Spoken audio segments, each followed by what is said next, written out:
Out of Order Gun Rights Podcast, Episode 52. Welcome to the Out of Order Podcast, your window into the firearms community, exploring those shaping the future of our rights and protecting our lifestyle, laws, legal cases, activism, and self-defense in a candid and honest podcast for our brothers and sisters in arms. Here's your host, James Kalita.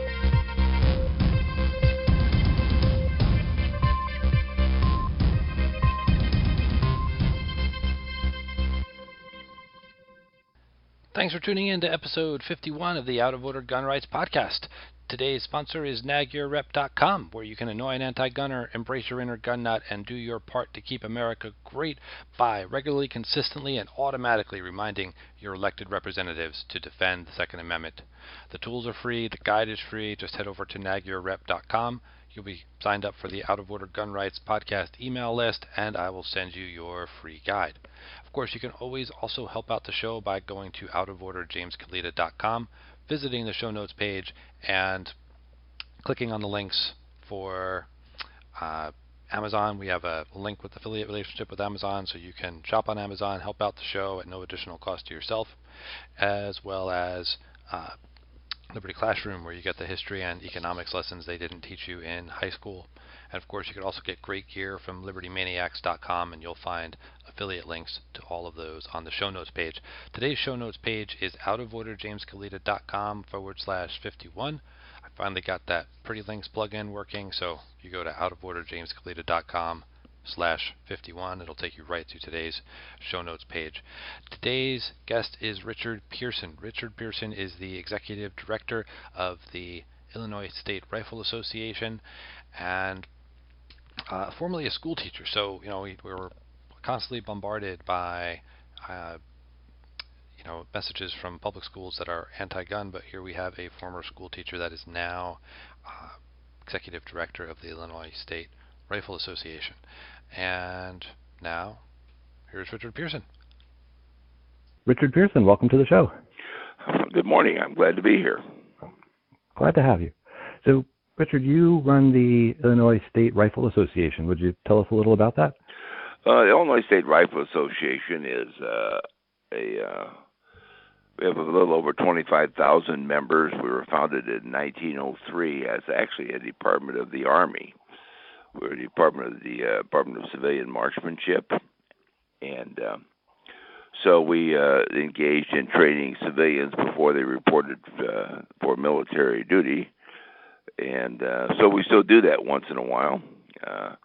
In 2002 and 3, when people were being called up in the reserves and the National Guard, a lot of us volunteered to help them with their qualification skills and their rifle skills, because the military was overwhelmed in certain areas. And so we had several military groups, probably 20, come out to us, and we worked with them for a day or two or three, whatever it took, to make sure they qualified. And but we've grown a lot since then. Now we've become a marksmanship and firearm rights group is what we've evolved in, simply because we had to.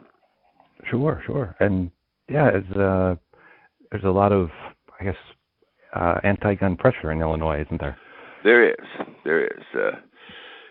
We have a saying, there's Chicago and the rest of the state's just like America.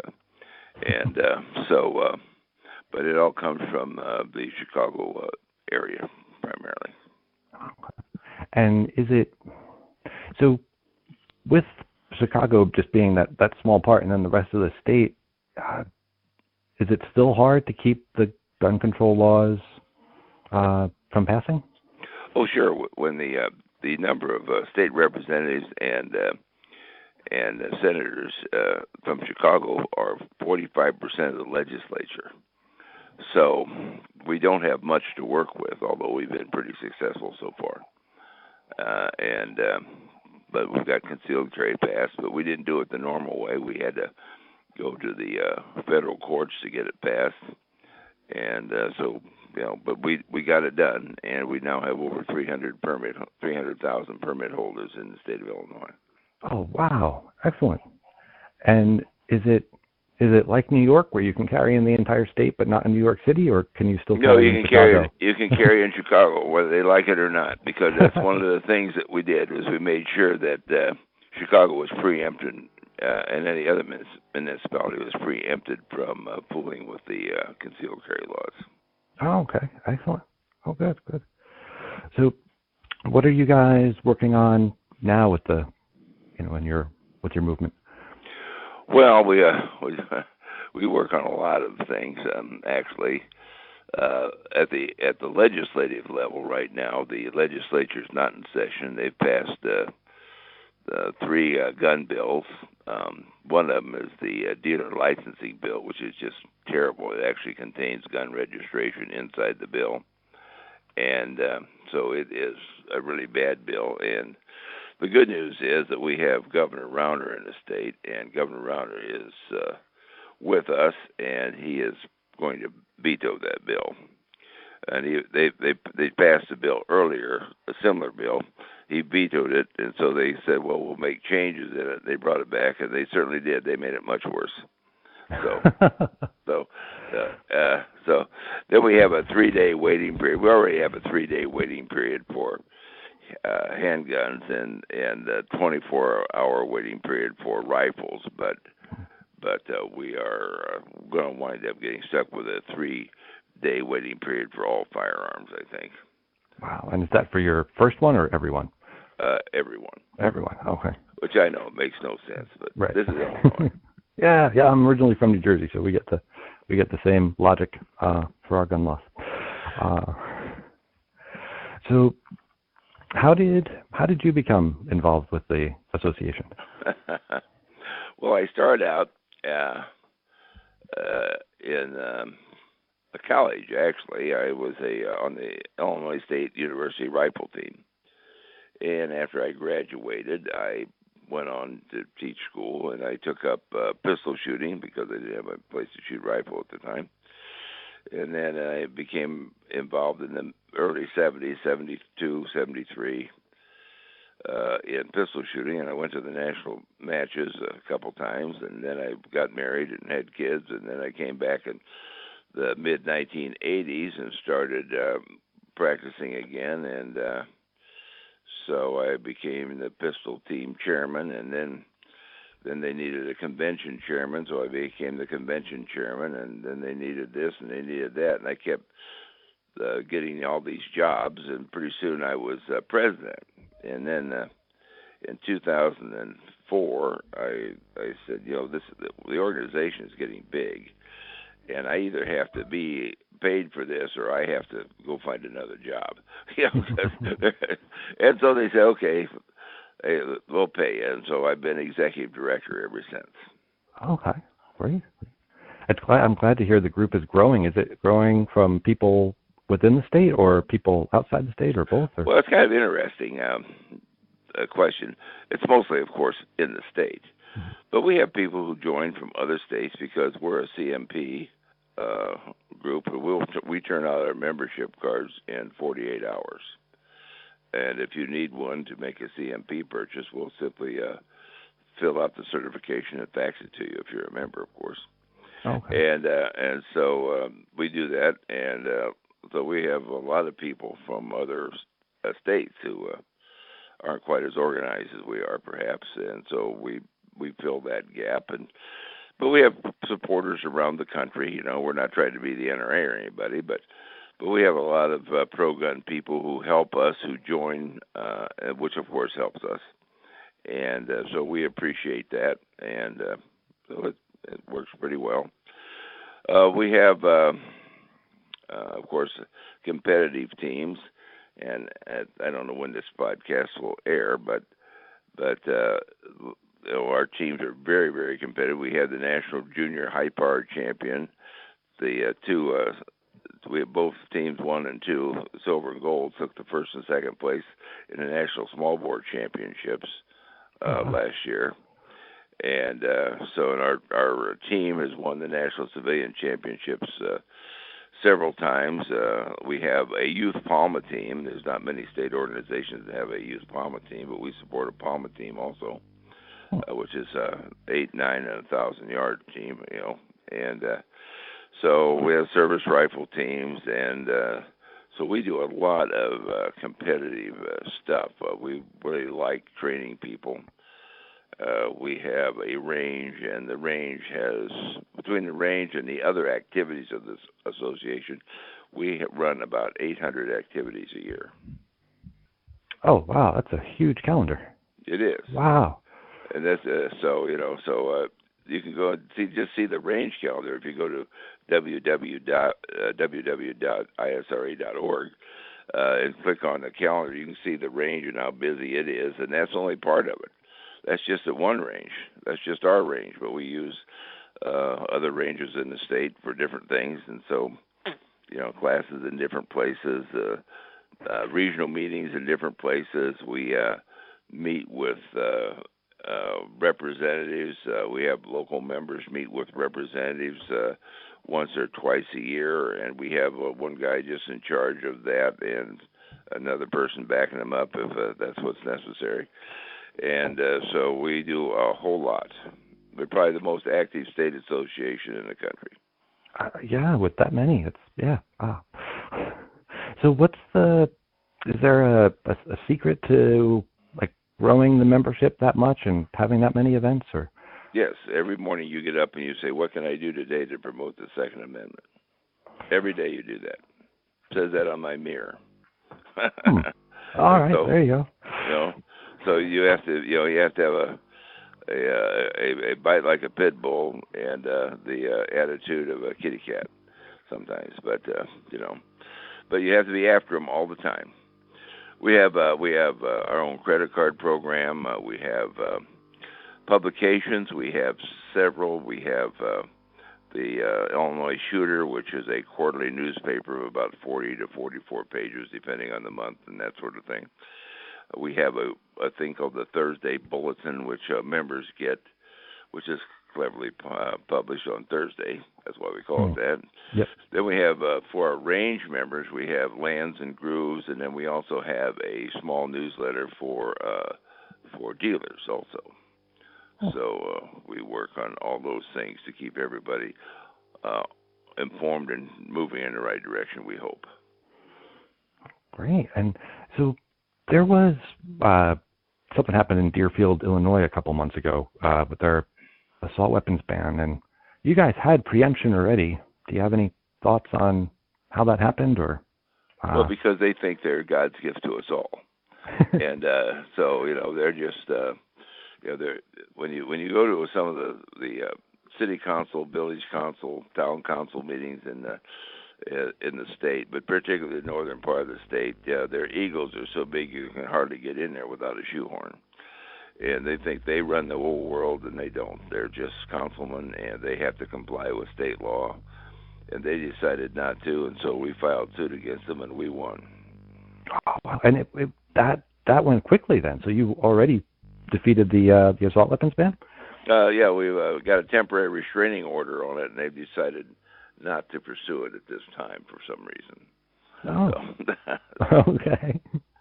But we've won cases against the state police. The state, I think that's our 14th win against the municipality with no losses. Wow. What were some of the other things people tried to do? They tried to expose the data on we have a FOID card, and they tried to make that data public. We did two things. We got a state law passed and signed saying you couldn't do that, and we also have a court order against it. So we have two things there. Same thing happened for concealed carry, and then for firearm transactions, all that same stuff. So we did all that. We, of course, defeated the city of Chicago 3 times, once on the McDonald case, which got its concealed carry, twice on ISL 1 and ISL 2, which allows firing ranges to be built inside the city limits. And then we defeated, let's see, I got to think about this. Peoria had a law that required a fingerprint to buy a firearm, a handgun. We got that removed. We got a couple of other towns that had the same thing. Same idea, and so we've gotten all those removed or defeated in court. We've filed suits against 2 or 3 housing authorities. We've won all those. We are very relentless. One of the things that we have is we have what we call an attorney referral system. So if a member has a problem in the state, we have 54, I think, attorneys who will take cases from them at a reduced rate. We don't pay for it, but it's at a reduced rate. And so, people call us and we go right after them. There's no question about it. In fact, in Western Illinois, we had a man call us one day, and his son got arrested. He had a concealed carry permit, and he actually had done nothing wrong. And so, but some cop decided to arrest him, And so the kid gets out of jail, and they put him away for a few hours and let him go and court trial and stuff like that. And so his dad, neighbor, was a member of ours. And he said, why don't you call the Illinois State Rifle Association? So they called me, actually. I said, sure, we'll be glad to take that case. We'll file against the county and the municipality and whatever is required there. We'll be glad to take that case. And so the next day, the state's attorney, we have state's attorneys, not district attorneys in Illinois, called the kid's dad. And he said, why don't you come in and we can work this out, maybe. He said, I don't need to do that. I've already called the Illinois State Rifle Association, and they're going to represent us. And the state's attorney said, you called who? He said, look, why don't you come in? I think we can drop these charges. Because we will go right after them, Nice. And so we don't want to cause them any harm, as they don't cause us any harm. But if they want to pick a fight, we'll fight. Right. Sure. And so that's got to be a tremendous financial burden. How are you able to raise money for all those cases? Well, we try, first of all, if we can, we try to partner with a national organization, either the Second Amendment Foundation or the National Rifle Association. So we haven't done many of these on our own, although we've done 3 or 4 on our own.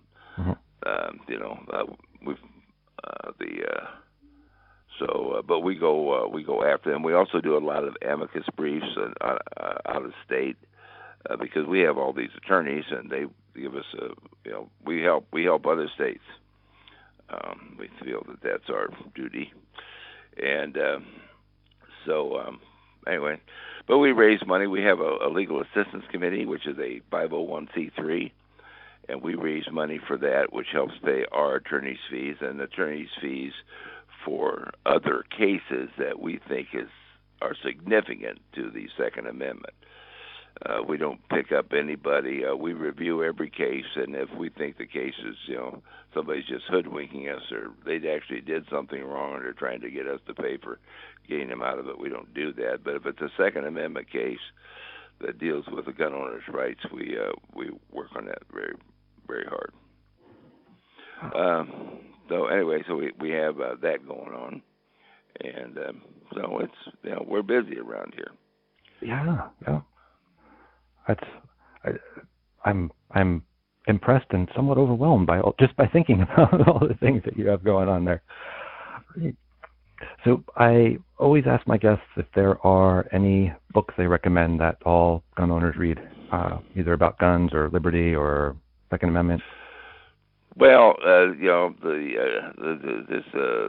United States Concealed Carry Organization has got several new publications out there, and they're very good. They're very user friendly, and we work with them. We work with the NRA, but the new books for the United States Concealed Carry Association are very, very good, and so we are working with those right now. They have one on how to handle a mass shooter, one on basics of defense, and of course their concealed carry book.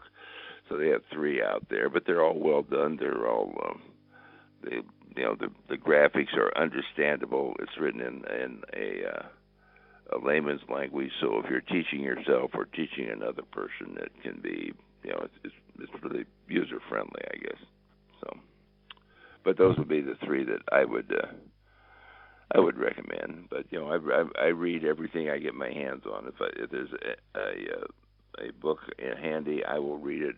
Even if I have between interviews, I'll take 10, 15 minutes, 5 minutes, whatever it is, and read a section of it, just because you have to read constantly to keep yourself up. Sure. Great. And where should people look to find you guys online? ISRA.org and any other? ISRA.org is our main one, and so you can get around there and you can see all the stuff we do. We work a lot with. We have different. We've invented some of our own educational programs.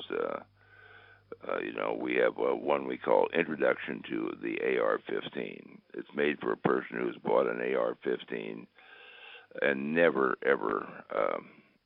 shot one. They've got it. What do I do with this thing? So we have about a 4-hour class, 5-hour class generally runs. And so they learn all about the AR-15, how it works, how the controls work, and then we take them to the range and we give them a 50-yard zero before they're out of there. Oh wow! So that's one of our more popular ones, and we do those. In the spring is the best time right now. We do it late winter and spring, because people are getting ready for the summer season, and we've had all kinds of classes. We had one on the Mark 1, 2, and 3 Ruger, how to take those apart and put them together. That was a popular class. Now they've invented the Ruger Mark 4. It's not so popular, but that was a good one, and we have that one. We do a lot of classes that are designed to meet the needs of the new gun owner. Yesterday our guy won the National Civilian Championship, so we go all the way to the top. But I look at training as a pyramid. You have the base across the bottom, which consists of all your basic classes, hunter education, so forth and so on. And then you start moving up the pyramid, and of course the pyramid gets smaller. But concealed carry classes in Illinois, all kinds of stuff. Rifle classes. We have in the spring we have a couple high power clinics for people who haven't shot before. That sort of thing. So then we have sighting in day in the fall. We have we invite the public in, and it's not a fundraiser. We charge $10 a firearm, but they use that up in targets. Sure. But anyway, so we have a sighting in day for our range that goes from 25 yards. Actually, we start at 15 yards with their rifles or shotguns, depending on what they're using, and move them all out to as far as they want to go, up to 300 yards. But most of the time, most of the deer hunting in Illinois is done at 100 yards or less. So that's where we spend most of our time. And it doesn't matter what they bring. They can bring in their squirrel gun. They can bring their muzzle loader. They can bring their we have handgun hunting for deer hair and other critters and stuff. So they can bring all those things. And we have people there that will help them. Great. And in Illinois, I have it in my head. Maybe I'm confused with a different state, but deer hunting long guns is only with shotguns, or can you use rifles? Only shotguns and pistols and muzzle loading rifles. Okay. Right. But if you look at some of the new slug guns, they're we've been able to get 2-inch groups out of slug guns at 200 yards. With some of the new ones are out there, so they're just as good as a rifle. Well, same in Jersey, and those Savage guns, and even the 18Rs. Well, they're not making them anymore, but those were really good. Yeah, the Savage 20 gauges are amazing, actually. Yeah. But now you can hunt with a .357 revolver, but not like a .357 lever action. That's true. I know it. Okay. Don't ask me to make sense of that. Okay. All right. We are trying to get that passed, though. Oh, okay. So we're working on that, So I'll ask you for tips. Maybe we can get that passed in New Jersey too. So, yeah. So, but anyway, so we're a busy outfit out here. We have 6 full-time staff, and then one of our biggest things that we do is we have a NRA Day at the range, which actually came from a New Jersey fellow. Bob Biden actually invented that, and we just got ours was just a month ago actually, but it was small, but we still had about 600 shooters show up, most of them new shooters, and but the heat index was 110, and so it was. So 600 is very small for us. Generally, we run about 1,500 people with that. And so everybody goes through a gun safety course. Then they go to the range, and they have to have an armband on. If they don't have an armband on or a wristband, you can't go anywhere. That shows that you've gone through the safety course and you've been checked out. So. Okay. Great. Well, Richard, I thank you so much for being on the show, and I look forward to talking to you again soon. Any parting words for our members? Well, no, we'd love to have members from New Jersey or whoever's listening to this podcast. If you go to www.isra.org, we'd love to have you for a member. It's mostly Illinois, but we do national stuff too. We've been involved in 4 national cases. We've gone to the Supreme Court and won at the Supreme Court. So, we're actually a pretty good group, I think. I'm pretty proud of our members. We get volunteers. We probably run in volunteer activity. We probably run between 1,500 and 2,000 volunteers every year to come up and do stuff. Right now, we're going to help with the ATA camp and the National Shotgun Trap Championships are in Illinois, and we are preparing for an ATA camp, which is a 3-gun event. And a couple years ago, I don't know what's going to be this year. Last year was about 515 kids. The year before that was 620 kids that we put on this camp for. So and we help with that. We partner with everybody, So that's how you get there. You have to partner with other people and find people that can do the things that you can't do, because there's a lot of things that we can't do. There's a lot of things we can do, but there's things that we can't do, and so you have to partner with other people to find a way to solve that problem. Oh, great. Well, I thank you very much, and I look forward to talking to you again soon. All right. Thank you. Thanks again for tuning in to episode 52 of the Out of Order Gun Rights Podcast.